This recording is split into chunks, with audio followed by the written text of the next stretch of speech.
Bonsoir tout le monde. Il y a encore quelques petites places devant pour ceux qui ont envie.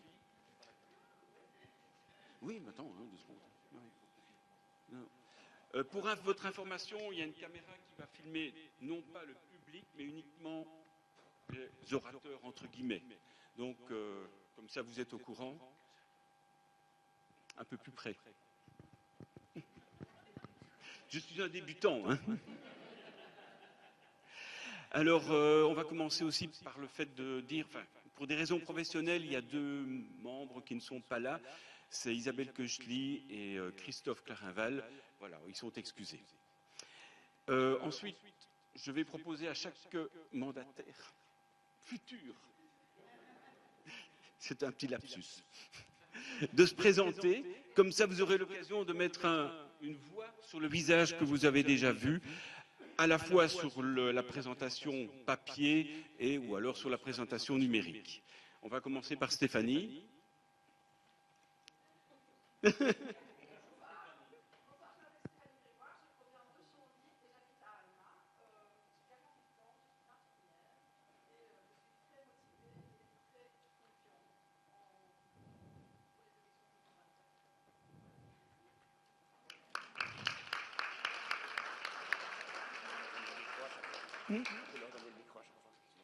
Ok.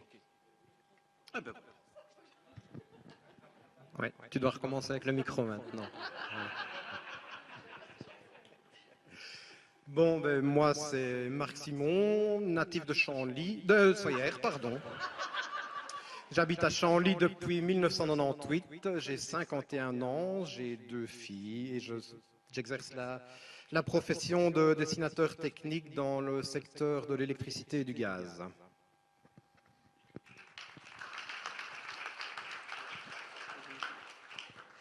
Bonsoir tout le monde, moi c'est Demain Florence, j'habite à Chanly depuis une vingtaine d'années et j'ai 2 enfants, 2 grands garçons, et sinon je suis institutrice primaire depuis 26 ans maintenant à Libin, dans l'école WBE.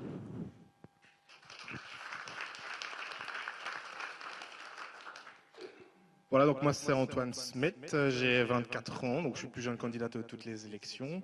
J'ai grandi à Ouellin, j'ai emménagé depuis peu à Soyères avec ma copine qui est juste là d'ailleurs. et donc voilà, c'est court, c'est bon. Oh, bah. Oh, je ne fais rien. Non, je suis moniteur à l'Eurospace Center à Transine, donc je m'occupe des enfants dans plusieurs langues. Voilà.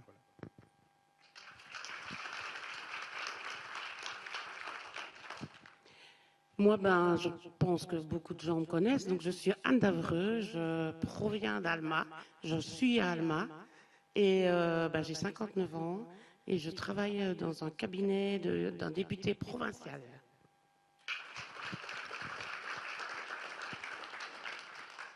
Moi, je passe.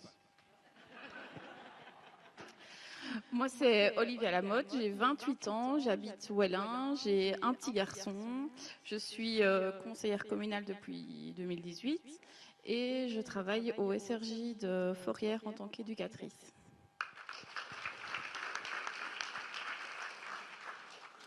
Bonsoir à tout le monde, moi c'est Bruno Meunier, donc j'habite à Ouellin, j'ai 50 ans, je suis professeur d'éducation physique de formation, conseiller communal et j'ai été échevin de 2012 à 2018. Donc, bonsoir à tous, Valérie Tonon, j'ai 46 ans, j'habite Ouellin, je suis la compagne de Boulard Jonathan, j'ai 2 enfants et je suis enseignante à l'Athénée Royal d'Ino Herbichen depuis 2003, voilà. Et alors, je suis conseillère communale sortante. Bonsoir à tous et à toutes. Moi, c'est Simon Jean-Marc, donc 52 ans, 4 enfants, originaire de Longpré, mais je vis à Froilieu. Ma fonction, c'est chef d'atelier depuis une vingtaine d'années à l'Institut Notre-Dame de Beaurain, tout secteur confondu, c'est-à-dire tous les niveaux de l'école de Beaurain.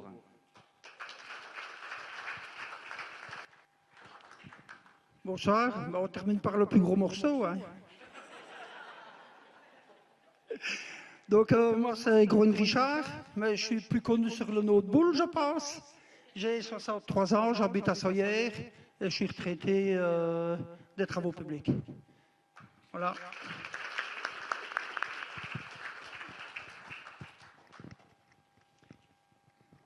Alors en fait, vous avez tous reçu le programme sous forme papier, enfin je suppose tout le monde, ou alors sous forme numérique. Et nous avions vraiment envie de retirer cette présentation impersonnelle. Et donc on avait envie de vous présenter ça de vive voix. Et comme ça vous aurez l'occasion de poser des questions à la fin, de préférence, uniquement à la fin. Et voilà, donc je vais un peu présenter les différents thèmes du programme sans insister sur tous les points. On va essayer de retirer 2-3 points à chaque thème. Et voilà, vous verrez bien après. Donc le premier point très important, comme dans le programme, ce sont les finances. Il faut savoir que le budget de la commune de Ouellin tourne aux environs des 7 millions. De ces 7 millions, donc comme recette, ces 7 millions, il y a environ en 2023 1,6 million qui venait de la dotation des communes. Alors, cette dotation, ce montant, est calculé avec différents critères, entre autres le nombre d'habitants, mais également la taxe communale sur l'IPP, ainsi que sur le précompte immobilier. Donc, il faut savoir que si on diminue la taxe communale, on diminue par la même occasion la dotation du fonds des communes. Donc on a essayé de contourner cette taxation, enfin oui, de contourner ce problème-là en agissant sur 3 niveaux principalement, en supprimant la taxe des égouts. Vous allez me dire c'est pas grand-chose, mais 40 €, c'est toujours 40 €. Également en proposant des chèques commerce à chaque citoyen, mais ça serait à évaluer après avec certains critères. Et également, pour les jeunes, adopter une réduction des frais pour tout ce qui est documents administratifs comme carte d'identité, passeport, permis de conduire. Un autre point important également qu'on voulait mettre au niveau des finances, c'est la supracommunalité. C'est un terme un peu rébarbatif. Qu'est-ce qu'il veut dire? C'est qu'on pourrait travailler avec d'autres communes, comme ici les plus proches, c'était l'Ain ou Daverdis, pour pouvoir faire des économies d'échelle. Ces économies-là pourraient se faire non seulement au niveau du matériel, comme acheter par exemple, moi j'avais vu une fois lors d'une rando à vélo une rotative qui nettoyait les rigoles, et en fait cette machine appartient à Paliseul et à Libin. Pourquoi ne pas, c'est un exemple, pourquoi ne pas faire ça avec Télin? On n'a pas toujours besoin des mêmes machines au même moment. Une seconde économie qu'on pourrait faire, c'est au niveau de l'infrastructure.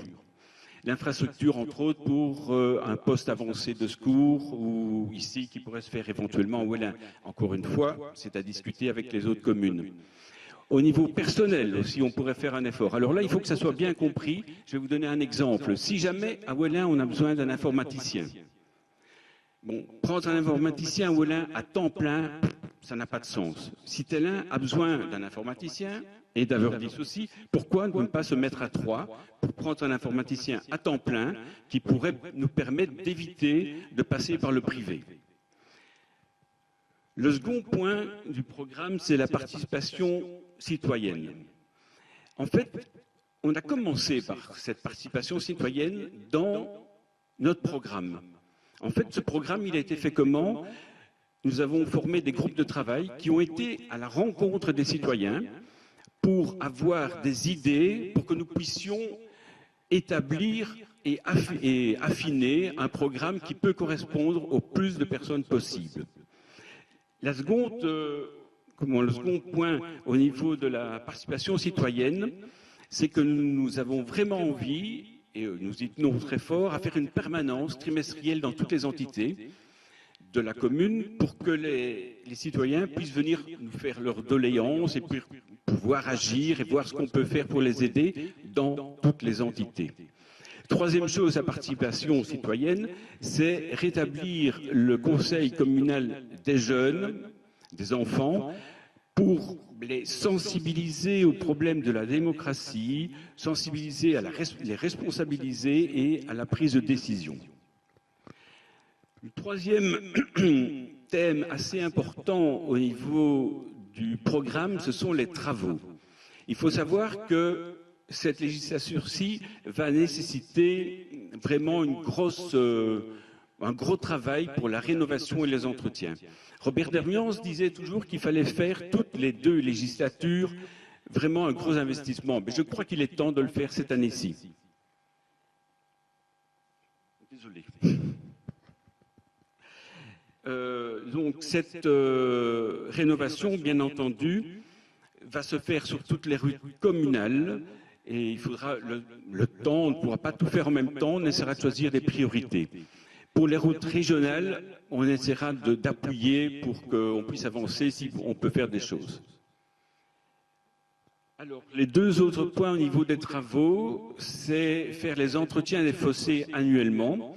Il faut savoir que si un fossé n'est pas bien entretenu, l'eau va dégouliner sur les routes et va entraîner une dégradation prématurée des routes. Et on voulait également faire un entretien annuel des cimetières. Le dernier point au niveau des travaux, c'est insister sur l'embellissement de toutes les entités du village. Là aussi, ça sera à vous les citoyens, lors des permanences, de venir nous dire ce que vous avez envie qu'on pourrait faire. Le 4e point, qui est un point également important, surtout, je trouve, de ces temps-ci, c'est l'urbanisme. Il faut savoir que durant les 6 ans qui viennent de s'écouler, il y a eu 150 logements, nouveaux logements qui sont arrivés, qui sont construits à Ouellin, sur 1500 logements. Donc ça fait 10%. Tout ce qu'on voudrait, c'est essayer de ne pas avoir une construction anarchique, éviter les grosses structures qui sont dérangeantes pour tout le monde et qui également prennent une grande surface sur le sol et lors de pluies abondantes et tout ça, ça empêche une résorption correcte de l'eau. On voudrait insister également sur la conservation du bâti existant et essayer de garder le caractère rural de tous nos villages.